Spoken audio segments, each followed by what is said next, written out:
wanted to ask you about something the Pope said yesterday. So Pope Leo said yesterday, and I quote him, "God does not listen to the prayer of those who wage war." Can you comment on that? I think our nation was a nation founded 250 years ago almost on Judeo-Christian values. Welcome to one of the most revealing windows into how American foreign policy, national security, and White House communications collide in real time. Because what you are watching is a White House press briefing that covers an extraordinary range of topics in a matter of minutes. From the Pope's comments on war and prayer, to Iran's fragmented leadership and a potential Israeli response to an attack on its largest oil refinery, to Russian oil tankers reaching Cuba, to a mysterious military complex being built beneath the president's new ballroom, and at the center of it all is White House Press Secretary Caroline, navigating a room full of reporters with carefully measured answers that reveal as much in what they don't say as in what they do. And that tension between transparency and discretion is exactly what makes White House press briefings one of the most important and most analyzed institutions in American political life. The briefing opens with the striking theological moment when a reporter invokes Pope Leo,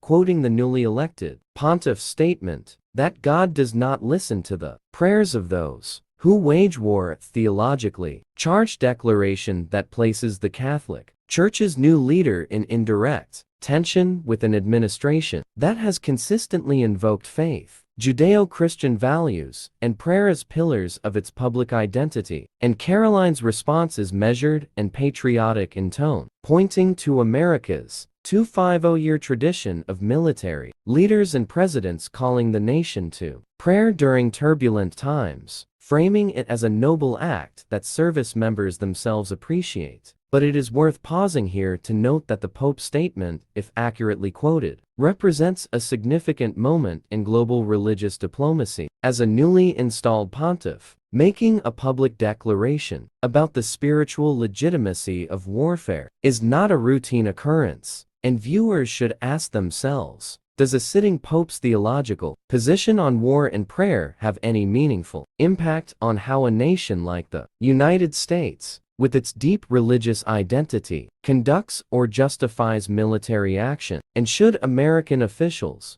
engage more directly with such statements rather than offering a parallel response that neither affirms nor refutes what was said? The briefing then pivots sharply to one of the most volatile geopolitical flashpoints on the planet, Iran, as a reporter presses Caroline on President Trump's statement to the New York Post that a response to Iran's attack on Israel's largest oil refinery is coming shortly, a statement that, if taken at face value, suggests the United States is actively contemplating or coordinating a military or diplomatic response to a major act of aggression in the Middle East. And Caroline's answer that she has no updates. The Cuba and Russia sanctions questions then open a genuinely complex policy window, as reporters press Caroline repeatedly on whether allowing a Russian oil tanker to reach Cuba represents a softening of American sanctions policy, a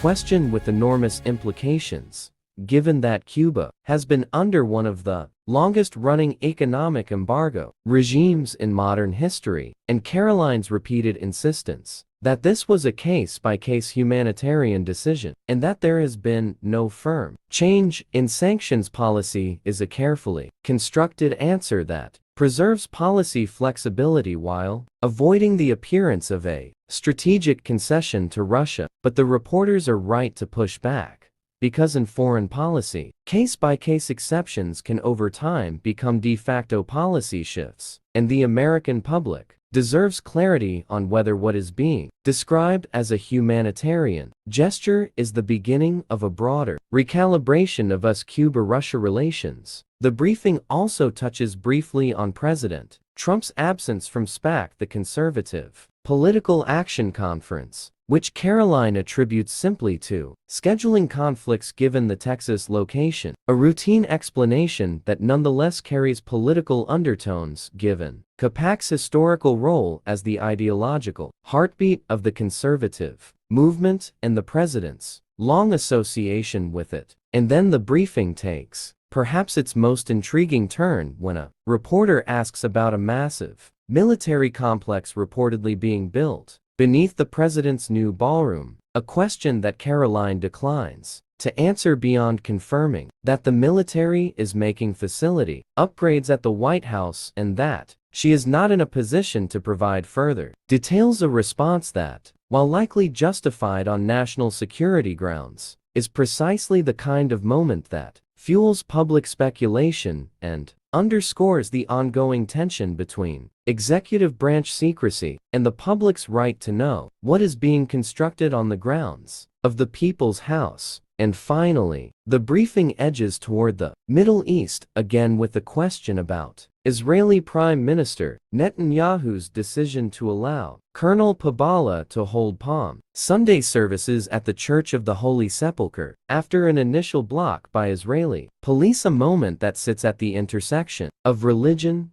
diplomacy, and the Israeli-Palestinian conflict before being cut off, leaving viewers with an incomplete picture that is itself a metaphor for so much of what happens in these briefings. Critical questions raised, partial answers given, and an audience left to piece together the larger story from the fragments available to them. So, as you digest everything covered in this single White House press briefing: papal theology, Iranian nuclear diplomacy, Russian oil tankers, Cuban sanctions, secret military construction, and Middle East religious access,